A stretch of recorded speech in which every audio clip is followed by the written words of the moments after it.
Hi, my name is Easton Lewis, and today I'll be discussing Chapter 5, which is the Constitutional Principles. At the beginning of this chapter, it begins by introducing the Constitution, and the Constitution provides legal framework for the nation.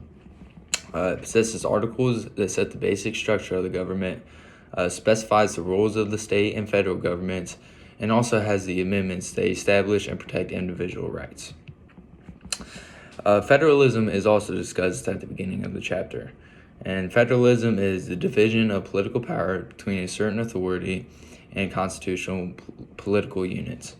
Local governments control local matters, and it also discusses federal government, which federal government powers are specified by the Constitution.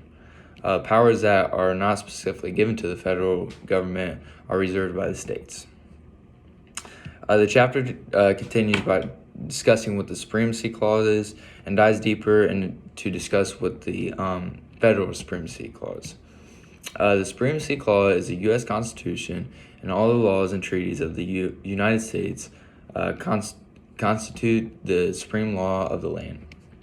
The federal supremacy is any state or local law that directly conflicts with the federal constitution, laws, or treaty and is void. So after discussing the Supremacy Clause and the federal supremacy comes the federal preemption. And the federal preemption, it states that in an area in which federal regulation is persuasive, state legislation cannot stand. Cases are likely to arise in matters pertaining to in-state commerce. After federal preemption comes the separation of powers. And the separation of powers is a constitutional doctrine that relates the branches of the government, that relates to the branches of the government, sorry. And then, so the legislative branch enacts laws and appropriate funds. The executive branch sees that the laws are faithfully executed, and the judicial branch interprets the laws. Within the separation of powers, the president is the commander-in-chief of the armed forces. This is just meaning that he's charged with ensuring that the laws are faithfully executed. And then the Commerce Clause is also discussed in this chapter. And the Commerce Clause empowers Congress to regulate commerce with foreign nations, with Indian tribes, and amongst the states. It also provides the basis for the federal regulation of business.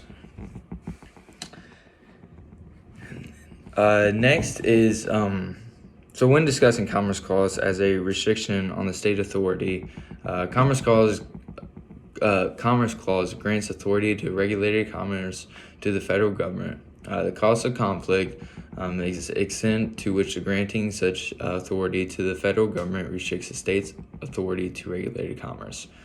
The resolution for the conflict is when the courts distinguish between the regulations of commerce and regulations under the state political power.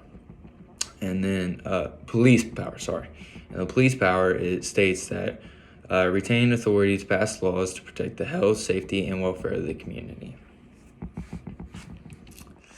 Next, the chapter discusses the amendments and how they affect business. The amendments, the first 10 amendments are known as the Bill of Rights, and these amendments prohibit federal government from infringing on certain freedoms guaranteed to individuals. Corporates are also treated as artificial persons. So diving into the specific amendments and how they relate to business, we will begin with the First Amendment. And the First Amendment guarantees freedom of speech, press, and religion.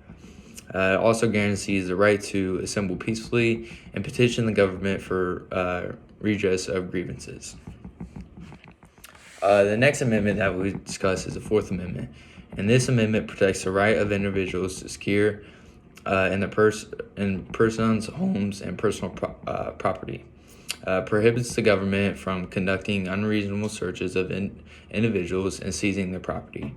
Requires probable cause and a warrant for searches. And then advances in technology cause problems in application of the Fourth Amendment. The Fourth Amendment also has expectations in conducting warrantless administration searches. An industry that is subjected to pervasive regulations, and the agency is required to demonstrate that there is sustainable government interest that informs the regulated scheme pursuant to which the inspection is made. The warrantless inspections must be necessary to further the regulatory scheme, and the state's inspection program must provide a constitutionally equate substitute for a warrant. And then next is the Fifth Amendment, and the Fifth Amendment is one of the amendments that really relates to business. And the Fifth Amendment protects individuals against self-incrimination, double jeopardy, and guarantees them the right to trial by jury. Protects both individuals and businesses due to the Process Clause and Takings Clause. The Due Process Clause provides that no one without due process of law can be deprived of life, liberty, and property. Continuing with the Fifth Amendment, it discusses the procedural due process. And the procedural due process is just steps to which individuals are entitled before losing their life, liberty, and property. And then next is the substantive due process. And this is requirement that the law is depriving individuals of liberty or property to be fair. Economic substantive due process is used to strike down a number of pieces of social legislation. And then wrapping up with the Fifth Amendment, it discusses takings clause. And this provides that the government takes private property for public use. It may pay the owner it may also benefit and give back to the owner. And then lastly, it discusses the 14th Amendment. And the 14th Amendment applies the entire Bill of Rights, except the parts of the Fifth Amendment, to all the states. So that's all I have for Chapter 5. I thought this chapter was really interesting because it focuses on the process and the amendments and how they are tied to with business. So I can't wait to continue more with Chapter 6. Thanks.